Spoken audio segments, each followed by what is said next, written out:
Yo, it's your boy the Android Doctor back again with another quick video. So I'm here with the Samsung Galaxy A17 5G Android phone. Okay, so in this video I'll be showing you how to find the camera settings option.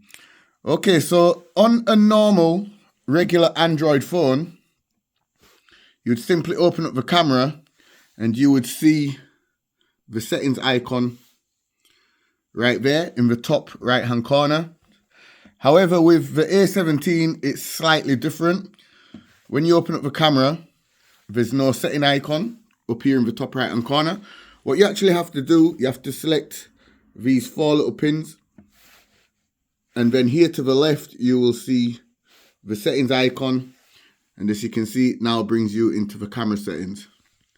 And from here, you can make all your adjustments and all that good stuff.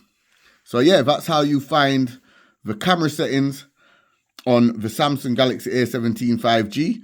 Hope this video helped you out. If it did do, you already know what to do. Give the video a thumbs up, share the video, subscribe to my YouTube channel. It's your boy, the Android Doctor, and I'm out. See you in the next one.